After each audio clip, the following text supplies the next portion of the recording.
এই সূরা মুলক হলো কবরের আযাব প্রতিরোধক।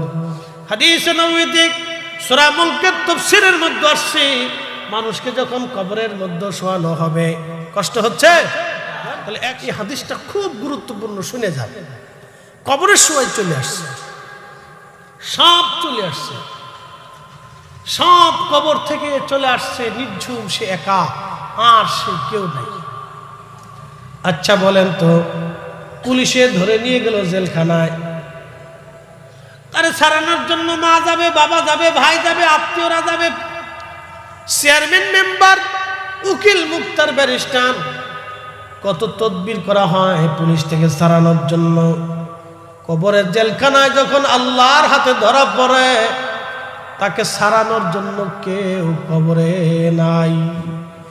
বড় কঠিন, হৃদয় থেকে আজ বুঝে যাবেন, হৃদয় থেকে। আল্লাহর নবী বললেন, ওই কবর থেকে সমস্ত মানুষগুলি চলে আসে। যখন চলে আসার পরে আহা, লোকটা মামলার আসামি হয়ে যায়। মামলার আসামি, আল্লাহ তারে শাস্তি দিবে। তার কবরে জাহান্নামের ফেরেশতারা আসতে যাবে। ওই যে সূরা মুলক প্রত্যেক দিন এশার নামাজের পরে বান্দা তেলাওয়াত করছিল, ওই সূরা মুলকটা কবরে বান্দার মাথার পাশে যে দাঁড়ায় থাকে, এমন সময় ওই মাথার পাশ দিয়ে জাহান্নামের ফেরেশতারা ঢোকার জন্য চেষ্টা করে। সূরা মুলক ডাক দে বলে, ফেরেশতারা কোথায় যাও? ফেরেশতারা বলে, আল্লাহরে বান্দাকে শাস্তি দেওয়ার জন্য যাচ্ছি। সূরা মুলক তখন ডাক দে বলে, ফেরেশতারা রে, ফিরে চলে যাও, কারণ এই বান্দা প্রত্যেক দিন এশার নামাজের পরে আমাকে তেলাওয়াত করছে, অতএব আমি থাকতে তোমাদেরকে কবরে ঢুকতে দেব না। একবার জোরে বলা যাবে আল্লাহু আকবার, লাড়া চিৎকার মেরে বলেন আল্লাহু আকবার। ঠিক আবার ফেরেশতারা পায়ের দিক থেকে ঢুকতে যায়, সূরা মুলক আবার পায়ের সামনে দাঁড়ায়। ফেরেশতারা কোথায় যাও? ফেরেশতারা বলে, আমরা তাকে আযাব দেওয়ার জন্য যাচ্ছি। সূরা মুলক বলে, না না না, ফিরে চলে যাও, কারণ এই বান্দা প্রত্যেক দিন আমাকে যত্নের সাথে এশার নামাজের পরে তেলাওয়াত করত। আমি সূরা মুলক আজকে তোমাদেরকে কবরে ঢুকতে দেব না, তোমরা চলে যাও, আমি তাকে আযাব দিতে দেব না। ফেরেশতারা ডাক দেখে, রাব্বি কোন কবরে পাঠাইলেন? আপনার সূরা মুলকের জন্য তো আমরা ঢুকতেই পারি না, সে বাধা দেয়। আল্লাহ তো সবই জানে, কেন বাধা দেয়? বলে, সেই সূরা মুলক নাকি প্রত্যেক দিন এশার নামাজের পরে তেলাওয়াত করতো আপনার বান্দা। আল্লাহ আল্লাহ, এই জন্য সূরা মুলক আমাদেরকে ঢুকতে দেয় না। আল্লাহ ডাক দেবে, ফেরেশতারা চলে আসো, আমি আমার বান্দারে মাফ করে দিলাম। একবার জোরে বলা যাবে কি মারহাবা। এই সূরা মুলক তেলাওয়াত করবেন প্রত্যেক দিন এশার নামাজের পরে, সূরা মুলক আপনি পড়বেন, কবরের আযাব প্রতিরোধক। আর একটা হাদিস আসছে সূরা মুলকের ফজিলত নিয়ে। আল্লাহর নবী সাহাবী ইবনে আব্বাস বলেন, কোন এক সফর থেকে নবীজির সঙ্গে আমরা ফিরে আসতেছিলাম। আসার সময় আল্লাহর নবী সন্ধ্যা নেমে গেল, নবীজি তাবু গাড়লেন, তাবু ফেলাইলেন, সব সাহাবী যার যার স্থানে তাবু গাড়লেন রাতের বিশ্রাম করার জন্য। একজন সাহাবী বলতেছেন, আমি তাবু ফেললাম, কিন্তু আমি জানতাম না এইখানে কোনো কবর আছে, আমি কবরের উপর আমার ছোট্ট তাবুটা টানিয়ে ফেললাম। ওই তাবুর ভিতরে আমি বিছনা করলাম, শুয়ে পড়লাম। শুয়ে যখন পড়ছি, লক্ষ্য করলাম কবরের ভিতর থেকে একজন আল্লাহর বান্দা সূরা মুলক কোরআন শরীফ তেলাওয়াত করতেছে। একবার জোরে বলবেন আল্লাহু আকবার। সূরা মুলক কবরের ভিতরে তেলাওয়াত করে, ঠিক তখনই সাহাবী বলতেছেন, শুনতে শুনতে হাত্তা খাতামাহা, একবারে শেষ পর্যন্ত তার তেলাওয়াত শুনলাম। কবরের ভিতরে ওই সাহাবী কোরআন পড়তেছে কবরের ভিতরে, আর একজন সাহাবী কবরের উপর থেকে তেলাওয়াত শুনতেছে। কোরআন তেলাওয়াত শেষ, ফজরের নামাজের আজান পড়ে গেল। সাহাবী বলতেছেন, আমরা আল্লাহর নবীর পিছনে ইক্তেদা করলাম নামাজ পড়ার জন্য, ফজর শেষ হয়ে গেল, প্রিয় নবীজি ঘুরে বসলেন। এমন সময় আমি বললাম, ইয়া রাসূলুল্লাহ, আল্লাহর কসম করে বলে আমি জানতাম না এখানে কোনো কবর আছে। আমি কবরের উপরে তাবু গাড়লাম, শুয়ে পড়লাম, বিছনা করলাম।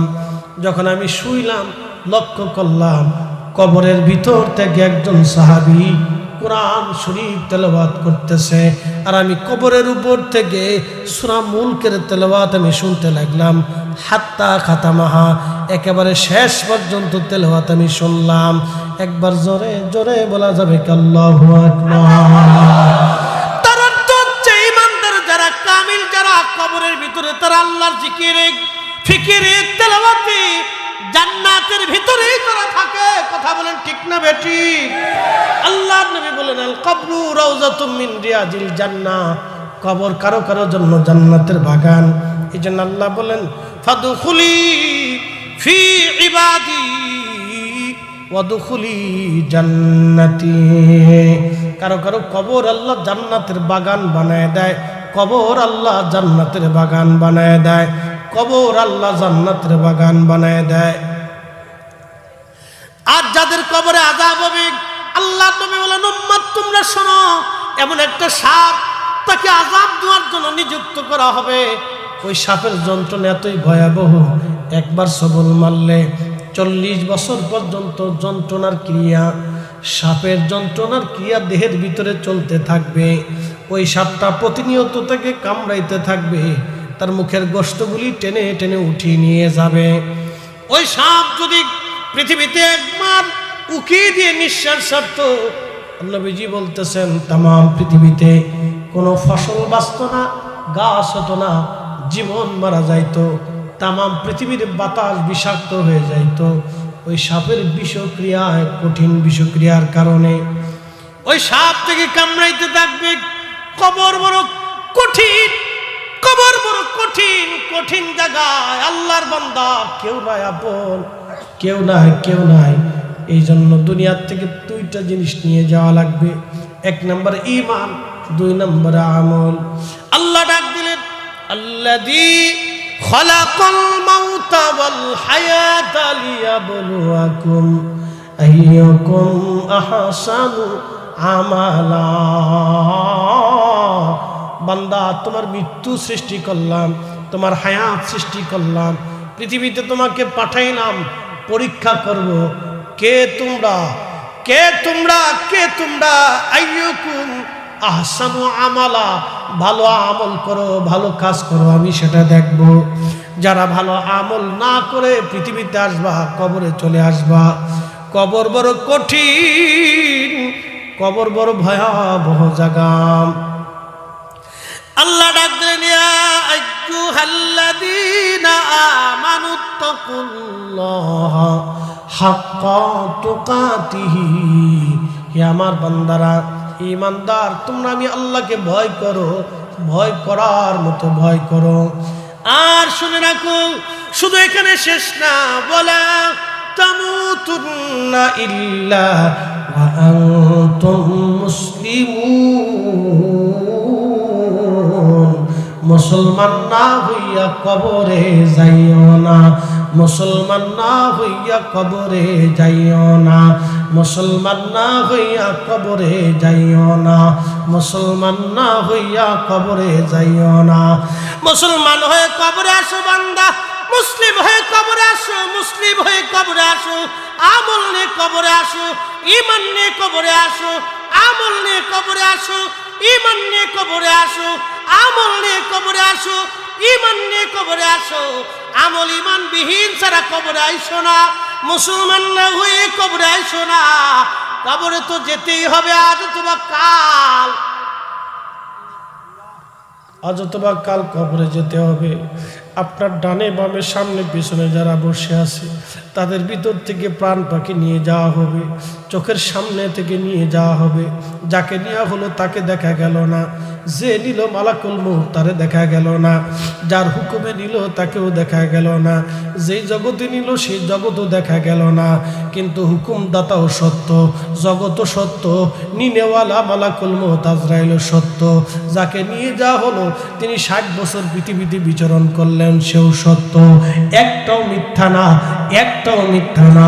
মরণ অবশ্যই আসবে, আজ অথবা কাল। কবরে যেতেই হবে আজ অথবা কাল।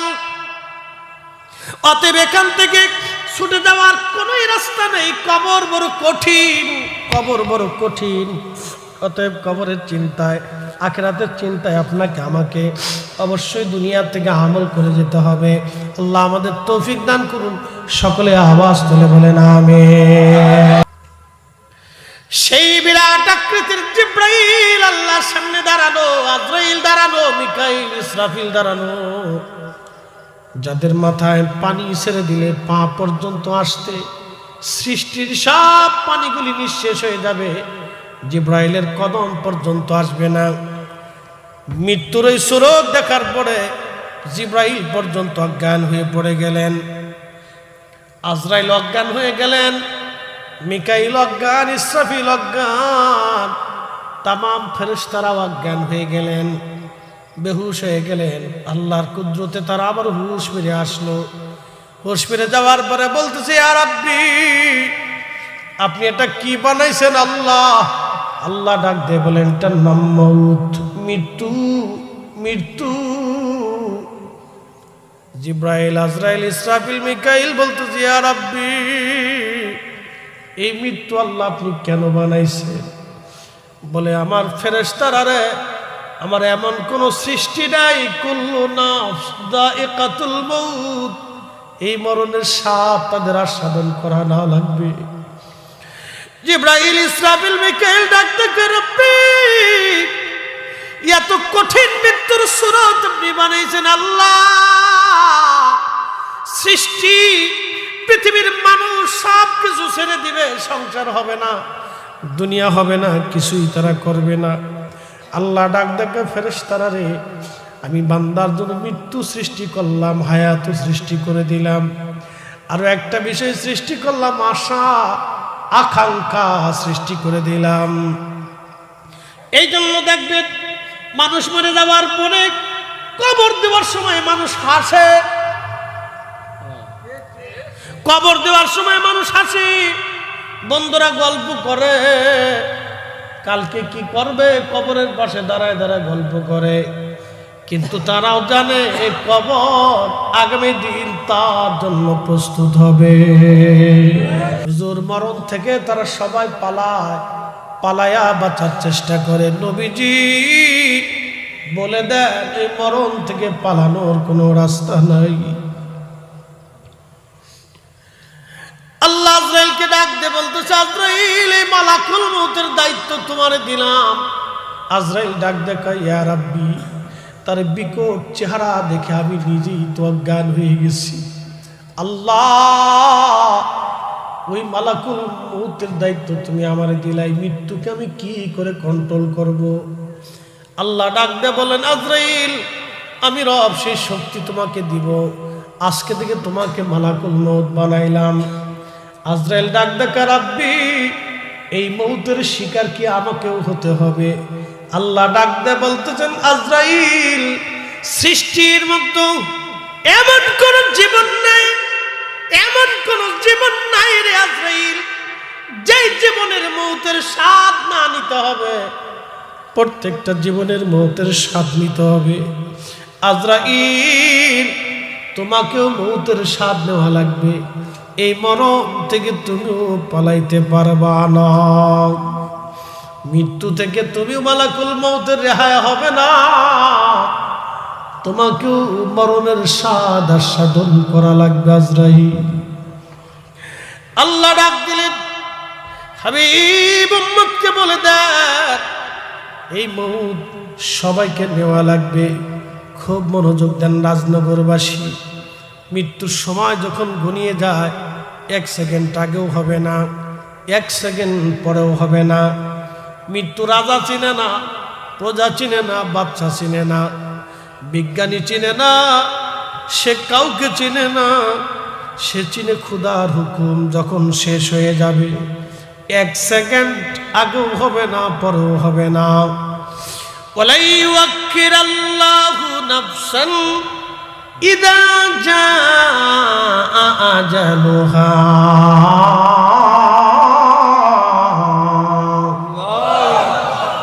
আল্লাহ ডাক দেখে হাবিব উম্মতকে জানান, 1 সেকেন্ড আগেও না, 1 সেকেন্ড পরেও না, হায়াতের গন্ডি যখন শেষ হয়ে যাবে, আগেও হবে না, পরেও হবে না।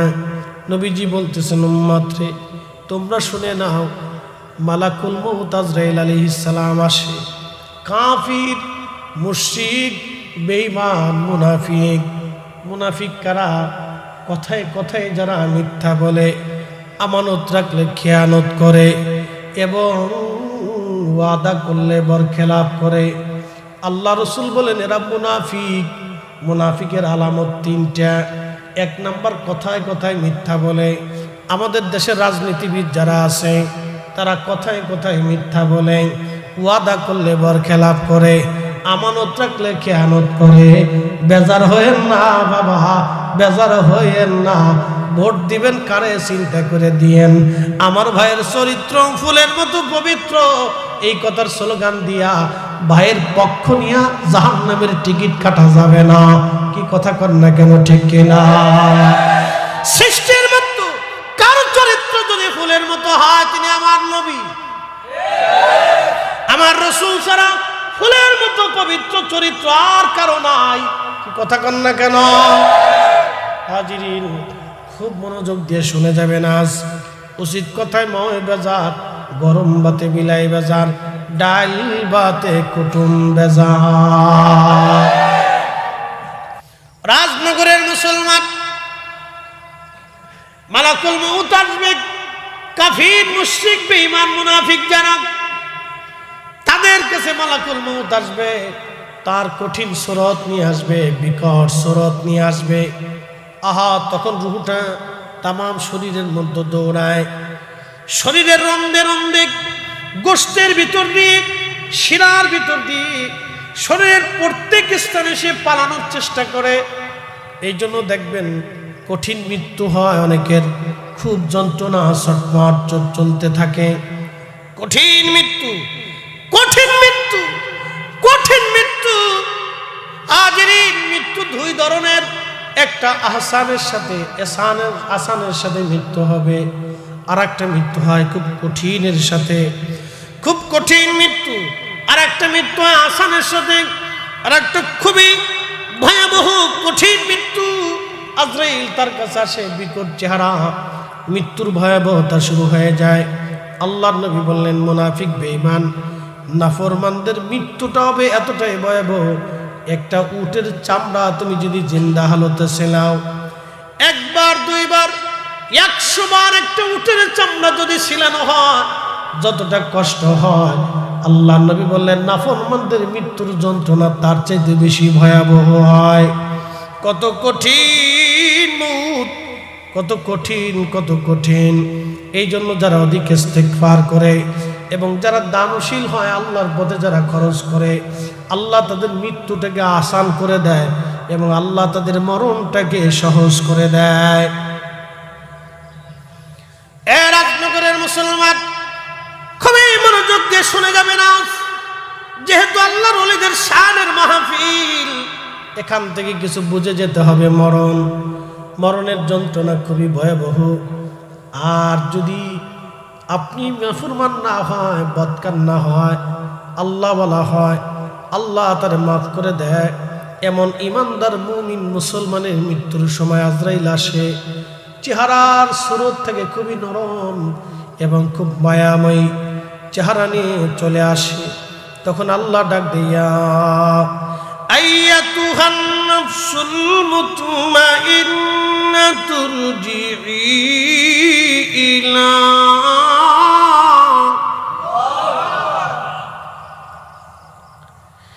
ইলা রাব্বিকি রাদিয়াতাম মারদিয়া ফাদখুলি ফি ইবাদি ওয়াদখুলি জান্নাতি। হে নফসে মুতমাইন্না, অ্যাটেনশন, হে নফসে মুতমাইন্না, প্রশান্ত আত্মা, প্রশান্ত আত্মা, তুমি ঝগড়া করো নাই, মারামারি করো নাই, অন্যের জমিন তুমি মেরে খাও নাই, প্রশান্ত আত্মা।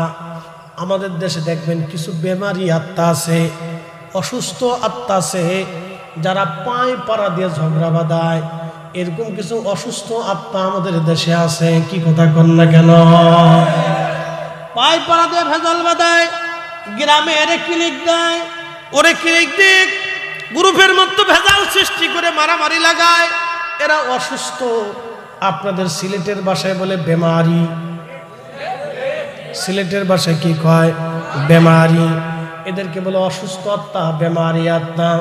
আর আল্লাহ ডাক দিয়ে বললেন, ইয়া আইয়াতুহান নাফসুল মুতমাইন্না, হে প্রশান্ত আত্মা, তুমি আমি আল্লাহর কুদরতি কদমে সেজদায় পড়েছ। আমি আল্লাহর আইনে হালালকে হালাল জেনে, হারামকে হারাম জেনে তুমি তোমার নিজের জীবনকে পরিচালিত করেছ। ওই নফসে মুতমাইন্না যে আত্মা বেমারি আত্মা না। আমাদের দেশে বেমারি আত্মা আছে, দেখবেন বাজার ঘাটে গেলে দোকান থেকে বাকি নিয়ে আসছে আর বাকি টাকা ফেরত দেয় না। এটা বেমারি। কথা কন না কেন? মৌলভীবাজার শহরে আদালতে, টিওন অফিসে, ডিসি অফিসে, এসপি অফিসে মাল ছাড়া কথা কয় না। কথা কন না কেন? জোরে বলেন। ওই থানায় গেলে মাল ছাড়া কথা বলে না। এটা বেমারি আত্মা। কি আত্মা? জোরে বলেন কি? আরো জোরে বলেন কি? বেমারি, বেমারি। এরা বেমারি আত্মা, বেমারি আত্মা। যারা মানুষের চোখের পানি ঝরায়, যারা মানুষের ঘুম কেড়ে নেয়, বেমারি আত্মা। দেখবেন এই বেমারি আত্মাদেরকে দুনিয়াতে আল্লাহ ঘুমাইতে দেয় না। যারা মানুষের ঘুম কেড়ে নেয়, যারা মানুষ খুন করে, যারা মানুষ হত্যা করে, আল্লাহ তাদের চোখ থেকে ঘুম কেড়ে নেয়। কারণ তারা যেই মানুষটাকে হত্যা করলো নিরপরাধ, তার স্বজনদের চোখের ঘুম কেড়ে নিয়েছে। ওই ব্যক্তির ঘুম চলে যায়। তারা বোতল না খাইলে ঘুমাইতে পারে না, তারা সেবন না করলে ঘুমাইতে পারে না। কোটি কোটি টাকা যারা মেরে দিছে, জনগণের টাকা, গরিবের টাকা যারা মেরে দিল, কোটি কোটি হাজার হাজার গরিবের চোখের ঘুম কেড়ে নিয়েছে। ওদের চোখের ঘুম আল্লাহ নিয়ে নেয়। বেমারি আত্মা ঘুমাইতে পারে না। ওই তারা বোতল সারে মুড়ি ধুয়ে যায়। 2 টান বোতল না খাইলে ঘুম আসে না। সুখ নাহি রে সুখ পরাণের পাখি, বোতল টাইনে কাম করিয়া ঘুম আসি আমার সুখ নাই রে। এদের চোখের ঘুম আল্লাহ কেড়ে নিয়ে নেয়, ঘুমাইতে দেয় না। কারণ ঘুমের মতো শান্তি পৃথিবীতে নাই। কি কথা কন না কেন? ঘুম সৃষ্টি করছে আল্লাহ, বান্দাকে ঘুমাইতে দিলেন আল্লাহ।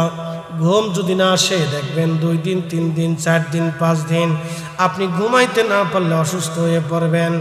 আমরা যারা সাধারণ মানুষ, দিন আনি দিন খাই, হালাল রুটির উপার্জন করে আমরা যারা খাই, আমরা কায়থোয়ার লগে ঘুমাই যাই, মসজিদে ঘুমাই, মাহফিলে ঘুমাই।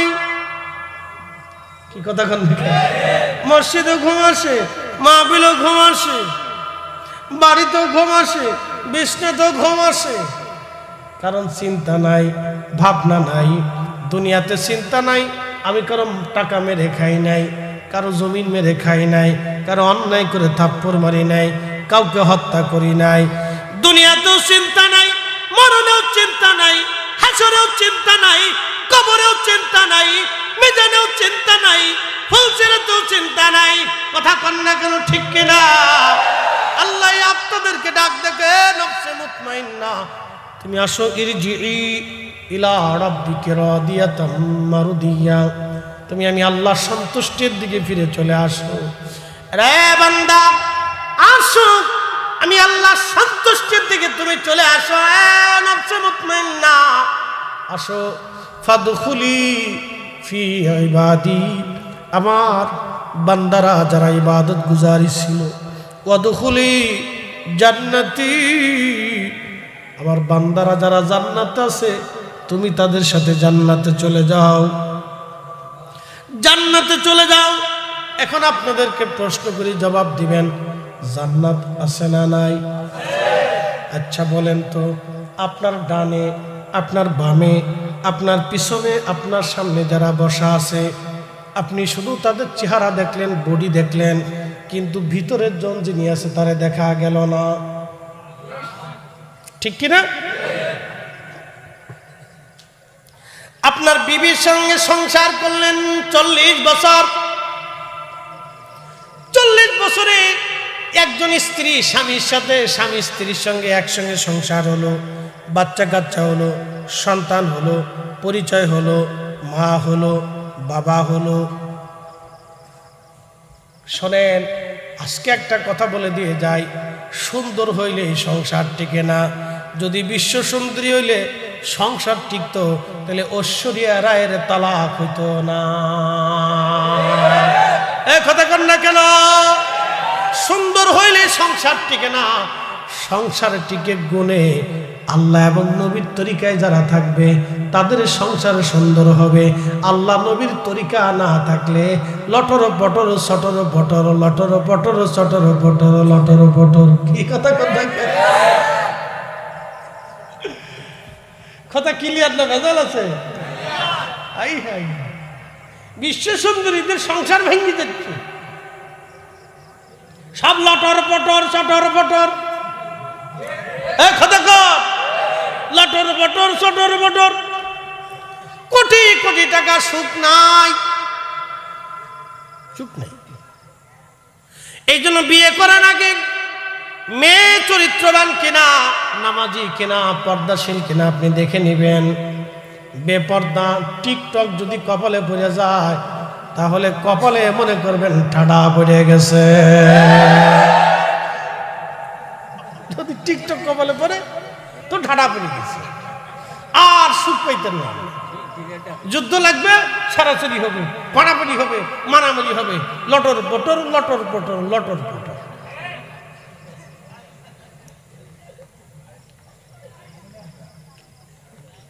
এই জন্য আপনারা দেখবেন আমরা হুজুররা যারা আছি টেনশন নেই, কোনো চিন্তা নেই। বেতন পায় 6,000 10,000, ইমাম সাহেবের কোনো টেনশন নেই, বউ পারাপারি করে না।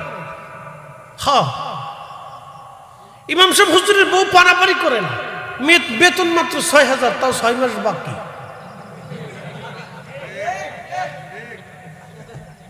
কি কথা খারাপ করেছি আমি? 6,000 6 মাস বাকি। কমিটি ইউনিয়নে বা কিছু করার নেই, পাবলিকের টাকা দেয় না। আচ্ছা, বিড়ির দাম কত? একটা বিড়ির দাম কত? 6 টাকা। একজনের বিড়ি খাইতে প্রত্যেক দিন কয়টা বিড়ি লাগে? হ্যাঁ, এক প্যাকেটে কয়টা থাকে? 20টি। তাহলে প্রত্যেক দিন একটা লোক 20টি বিড়ি খায়। আমি এক মুরব্বির যে গেলাম, চাচা কি বিড়ি খান? শোনালি। আমি বললাম কতটা লাগে? 60টা লাগে। আমাকে মানুষ না জিম, যা কন আমার বিড়ি লাগবে, আমাকে খান, আমাকে খান। খাইয়ে যদি বেহেশত পান তো চেষ্টা করে দেখেন, আর কি করার আছে, তো খান। এর ভিতরে প্রচুর ভিটামিন আছে, যত খাবেন খালি ভিটামিন হইবে, খাবেন খালি। আর কি কম, 60টা যার বিড়ি লাগে, কেমন বিড়ি খোর আপনি একটু চিন্তা করেন তো। এ ঘুমাইতে যাওয়ার আগে মনে একটা টান দিয়ে ঘুমায়, ঘুম থেকে উঠেই বিড়ি টান দেয়। একদিন বাথরুমে ঢুকছি, পাবলিক টয়লেটে, তো এই খালি ভিতরে গন্ধ পায়, বিড়ির গন্ধ। তো বেড়ে কেয়ারটেকার যারা আছে ওরা পরিষ্কার টরিষ্কার করে। বেটা গেলাম, আরে বেটা খালি পয়সা লোস, 10 টাকা করে লোস জন প্রতি, ভিতরে যে বিড়ির গন্ধ করে দেহস না। হুজুর আপনার আগে যে ঢুকছিল এতে বিড়ি টানছে। বললাম যে বাথরুমে বিড়ি টানবে, বিড়ি টানার জায়গা কত মানকেছি, রাস্তার কোনা গাছের নিচে জায়গা আছে, ওখানে টানতে, তো বাথরুমে কেন? হুজুর বাথরুমে না টানলে বলে ক্লিয়ার হয় না। বুঝতে পারছি, বাথরুমে টাইনে বলে ক্লিয়ার করে। তো এটা রক্তের সাথে কেমন মিশামিশছে যে উপর দিয়ে টান দেয়, নিচের দিয়ে ক্লিয়ার। তার মানে সে বিড়ি ধরে নাই, বিড়ি তারে ধরে ফেলছে। কি কথা কর না, বিড়ি সে ধরে নাই, বিড়ি তারে ধরে ফেলছে, বিড়ি ধরে ফেলছে তারা। তো একটা বিড়ির দাম ধরেন 6 টাকা, প্রত্যেক দিনে লাগে 20টি বিড়ি, 6 20 কত হয়? 120 টাকা। মাসে তার খরচ হলো কত? প্রায় 4000 টাকা। 3500 টাকা সে বিড়ির পিছে খরচা করলো।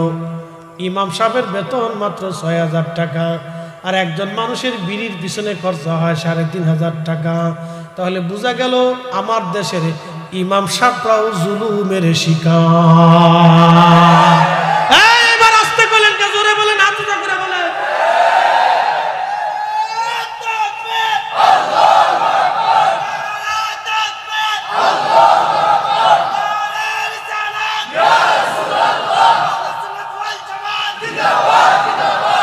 এই যে সবাই কিন্তু জিন্দাবাদ করেন না, আমি কিন্তু চেহারা দেখতেছি। আমি হিসাব দিচ্ছি, পানের পিছনে একটা পানের দাম কত? 5 টাকা। যারা পান খাবে তারা এবার আজকে বিপদ হচ্ছে। একটা একজন লোক কতটা পান লাগে? সারাদিনে 5টা, সারাদিনে 5টা লাগে। এমন আছে সারাদিনে 20টাও লাগে, কারো 50টাও লাগে। সে ঘুমানোর আগে পান মুখের ভিতরে কোনার দিয়ে তারপরে ঘুমায়, তাহলে ঘুমাসে না। 20টা পান 100 টাকা খরচা, মাসে লাগে 3000। চা পান দিয়ে আপনার খরচা আসে মাসে 3000। 3000ই ধরলাম, ইমামের বেতন মাত্র 6000। তার একজন স্ত্রী আছে, স্ত্রীটা আমাদের বোনও হতে পারে, আমাদের ভগ্নীও হতে পারে, আমাদের ভাতিজিও হতে পারে। ওই মেয়েটার জীবনের আশা থেকে স্বামী তাকে কিছু দেবে। 6000 টাকা কি বেতন? সামান্য বেতনে আমার ওই ভাইটা সংসার চালাবে, নাকি তার প্রিয় স্ত্রীর জীবনের মনের ইচ্ছা গহনা ভালো কাপড় চোপড় কিনে দেবে? বাবা, আল্লাহর আদালতে সবাইকে দাঁড়াইতে হবে কিয়ামতের মাঠ। পরের কিয়ামতের মাঠে আমি চলে আসতেছি, অপেক্ষা করেন। মেহশরের মাঠে সবাইকে দাঁড়াইতে হবে। জিন, ফেরেশতা, মানব দানব পশু পাখি সবাইকে দাঁড়াইতে হবে। সেই দিন রাষ্ট্রের যিনি প্রধান হবে তাকে সারা রাষ্ট্র সম্পর্কে জিজ্ঞাসা করা হবে। যিনি জেলা প্রধান থাকবেন, ডিসি, জেলা সম্পর্কে তাকে জিজ্ঞাসা করা হবে। থানার যিনি প্রধান, ওই উপজেলা চেয়ারম্যান, থানা সম্পর্কে জিজ্ঞেস করা হবে। গ্রামের সর্দার যিনি, তাকে গ্রাম সম্পর্কে জিজ্ঞাসা করা হবে। পরিবারের প্রধান যিনি, পরিবার সম্পর্কে জিজ্ঞাসা করা হবে। আপনাদের মসজিদের মুসল্লি যারা আছে, ওই মসজিদ সম্পর্কে মুসল্লিদেরকে জিজ্ঞাসা করা হবে। আমি আল্লাহর একটা ঘর ছিল, কে কে দায়িত্ব পালন করছো বলো। সেই দিন আল্লাহ যদি জিজ্ঞেস করে, বান্দা তোমার পানের পিছনে, বিড়ির পিছনে খরচা গেল তোমার 3000, আর যে তোমার নামাজের ভার মাথায় নিয়ে দাঁড়ায় গেল, তুমি একটি দায়িত্ব বিহাজাল ইমাম বলে তুমি তার পিছনে দাঁড়ায় গেলা, আর উনি তোমার সমস্ত নামাজ সামনে নিয়ে দাঁড়ায় গেল। একজন ইমাম এক ওয়াক্ত নামাজের হিসাব যদি আপনি তার ওজন চান, আপনার জীবনের সমস্ত অর্থ যদি ইমামরে দিয়ে দেন, তারপরও এক ওয়াক্ত নামাজের ওজনের সমান হবে না। একজন ইমাম আপনার মৌতের সাথী, যিনি আপনার মরণে আপনার জানাজায় দাঁড়ায় যায়, আপনার কবরের পাশে সে দাঁড়ায় যায়, আপনার জুমার নামাজের পরে সে আপনার জন্য দোয়া করে। আপনার দুঃখে সুখে, আপনার বাবার কবরে, মায়ের কবরে একজন ইমাম দাঁড়ায়, আপনি তাকে ঠকাচ্ছেন বছরের পর বছর, ভাবতেছেন জিজ্ঞাসা করা হবে না কিয়ামতের ময়দানে? না না, বলে হুজুর ইমাম তো 6000 টাকায় রাজি হয়ে যায়, রাজি না হয়ে সে কি করবে? আপনি এর বেশি দেন না, সে তো নিরুপায় হয়ে গেছে। বাবাজি আল্লাহর দরবারে জিজ্ঞাসিত হবেন সেই দিন। অতএব 3000 টাকা যদি আপনার পানের পিছনে খরচা হয়, ইমামের জন্য আপনি 500 টাকা বরাদ্দ করে দেন। আপনারা 100 টাকা করে যারা দেন, তারা আর 100 বাড়াই দিলে ইমামের বেতন 10,000 হবে। এই 10,000 টাকা যদি ওনাকে দেন, বার 2,000 টাকা যদি ওনার জন্য বাড়ায় বরাদ্দ করে দেন, তাহলে ওনার স্ত্রী, ওনার সন্তান ওনা আপনাদের দিকে সেই দিন কিয়ামতের ময়দানে আপনাকে কঠিন জবাবদিহিতার আওতায় আনা হবে না, কারণ আপনারা ন্যায্য মূল্য আপনি দিয়েছেন। আজকে বাজারের অবস্থা এত কঠিন, 1000 টাকার বাজার করলে ব্যাগ ভরে না। কি কথা কন না কেন, ঠিক কিনা? সবার বাজার চলে, ইমাম সাহেবের বেতন 6000 চলে না। এই জন্য ইমামদের দিকে আপনারা তাকাবেন, কারণ কিয়ামতের ময়দানে জিজ্ঞাসিত করা হবে। কষ্ট হচ্ছে আপনাদের? আমি আপনাদেরকে পরিসংখ্যান দিয়ে বুঝাইলাম। বাবাজি, মানুষের সবচেয়ে বড় আদালতের নাম হচ্ছে বিবেক, ঠিক কিনা? এটা হচ্ছে সবচেয়ে বড় আদালত, এর উপরে কোনো আদালত নাই। আমরা সালিশ, দরবার, হামলা, মামলা এগুলি করে আমরা ইমামের বেতন বাড়াইতে পারবো না। এটা আপনাদের আদালত। যদি আদালত বলে না ওনার একটু বাড়ানোর প্রয়োজন, তাহলে বাড়াবেন। আর যদি আদালত নষ্ট হয়ে যায়, তাহলে আর কি করবো? জোর করার সুযোগ নেই। প্রিয় উপস্থিতি আমার, কঠিন মনোযোগ দিবেন। মৃত্যু, এই মৃত্যু হয়ে যাওয়ার পরে আল্লাহ রাসূল বললেন, আমার উম্মত বান্দাকে কবরের দিকে নিয়ে যাওয়া হয়, একটু শুনে যাবেন। কবরে নিয়ে যাওয়ার সময় বান্দা রুহু কাঁদতে থাকে আর বলে, সন্তানরা তোমরা আমাকে কবরের দিকে নিও না, আমি বড় কষ্টের মধ্যে আছি। কবরটা জাহান্নামের টুকরা হয়ে গেছে। আজ রুহু কান্না করে, সন্তানরা এত তাড়াতাড়ি কবরে দিলা। আপনি দেখবেন বাবা যখন মারা যায়, বাবার আর ঘরের মধ্যে রাখে না, খাটিয়ার ভিতরে করে আস্তে করে লাশটা বাড়ির উঠানের সামনে নিয়ে চলে আসে। বাড়ির একটা চাদর দিয়ে ওই খাটিয়ার উপরে ঢেকে দিয়ে দেয়। তারপরে ওই চাদরটা বাবা দাফন কাফন করার পরে ওই চাদরটা এনে ধুয়ে কেউ ব্যবহার করতে চায় না। আব্বার মরণের খাট, মরণের চাদর, বাবা যেই খাটের উপরে মরছে ওই খাটের তোষক, বালিশ আর ওই চাদরগুলি সরাই নিয়ে যায়। বাবা এখানে মারা গেছে, এই চাদরের উপরে এটা ধুয়ে আলনার ভিতরে রেখে দাও। কেউ ব্যবহার করতে চায় না, ওটা ভয় পায়। বাবা ওই চাদরে মারা গেছে। বাবাজি, পৃথিবী বড় কঠিন জায়গা, দুনিয়া বড় কঠিন জায়গা, কেউ আপনার আপন না। এই জন্য কবরে যিনি আপন হবেন তিনি আল্লাহ এবং তার নবী। অতএব আল্লাহ এবং তার নবীর বিধান মেনে যাওয়াটাই আমাদের বুদ্ধিমানের কাজ, ঠিক কিনা? বুদ্ধিমানের কাজ আল্লাহ এবং তার রাসূলের বিধান মেনে যাওয়া, নতুবা সারা জিন্দিগিটাই বরবাদ। এটা জিন্দিগিটাই বরবাদ।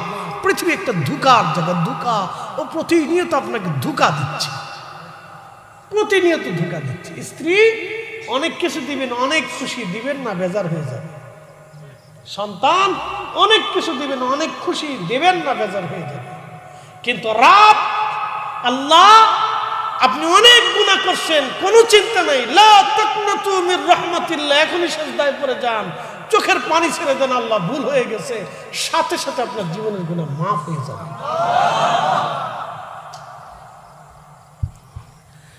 হাজিরিন, রাত্র গভীর, কথা বেশি লম্বা করব না। কবরের দিকে নিয়ে যাওয়া, কবরের মধ্যে নিয়ে যাওয়ার পরে মানুষেরা কবরের মধ্যে রেখে সবাই চলে আসে। আল্লাহর নবী বলেন, উম্মত তোমরা আসবা না, তোমরা তোমাদের ভাইয়ের কবরের পাশে দাঁড়াবা। কত সময় দাঁড়াবা? একটা উট কুরবানি করার পরে, চামড়া ছেলানোর পরে, গোশত বানানোর পরে, ওই গোশত বন্টন করতে যত সময়ের দরকার, তোমরা তোমাদের ভাইয়ের কবরের পাশে দাঁড়াইয়া তত সময় জিকির করো, ইস্তেগফার করো। তোমার ভাইয়ের কবরে কিছু সময় পরে মুনকার নাকির আসবে, সওয়াল করবে, জবাব হবে। এই সওয়াল জবাব যাতে সহজ হয়ে যায়, সেই জন্য তোমরা তোমার ভাইয়ের কবরের পাশে দাঁড়ায় দাঁড়ায়, তোমার ভাইয়ের কবরের পাশে দাঁড়ায় ইস্তাগফিরু লিআখিকুম, তোমরা তোমার ভাইয়ের জন্য ইস্তেগফার করতে থাকো। একবার জোরে বলা যাবে কি সুবহানাল্লাহ? রাজনগরবাসী কবর দেওয়ার পরে তারা হুড়া করে চলে আসবেন না, ওই কবরের পাশে দাঁড়াবেন, কবরের পাশে দাঁড়াবেন, কারণ এটা তার শেষ বিদায়। আর পৃথিবীতে তার সাথে আপনার দেখা হবে না, কবরে যাওয়ারও আর সময় হবে না। এখানে বহু সন্তান আছেন যাদের বাবা মরে গেছে, কবরের পাশে দাঁড়ানোর সময় নাই। কবরও বড় কঠিন জায়গা কবর। আল্লাহ নবী এই জন্য বলেন, উম্মত রে কবরের পাশে দাঁড়াও, কিছু সময় তার কবরের পাশে দাঁড়াও। কত সময় দাঁড়াবা? একটা উট কুরবানি করে গোশত বানাইয়া বন্টন করতে যত সময় প্রয়োজন, ওই সময়টা তোমার ভাইয়ের কবরের পাশে তুমি দাঁড়াও।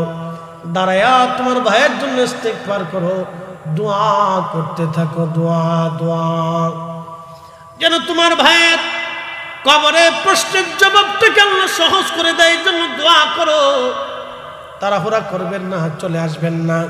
কোরআন শরীফ নিয়ে সূরা ইয়াসিন কবরের পাশে দাঁড়ায় দাঁড়ায় পড়তে থাকবেন, সূরা রহমান ওয়াকিয়া পড়তে থাকবেন, সূরা মুলক পড়তে থাকবেন। এই জন্য আল্লাহর নবী ডাক দিয়ে বলেন, উম্মত প্রত্যেক এশার নামাজের পরে সূরা মুলক তেলাওয়াত করবা। সূরা মুলক প্রত্যেক এশার নামাজের পরে ঘুমোতে যাওয়ার আগে যারা সূরা মুলক তেলাওয়াত করবে, আল্লাহর নবী বলেন, হিয়াল মাহানিয়া হেল মনজিবা তুমজিহি মিন আযাবিল কবর। ও আমার উম্মতেরা রে,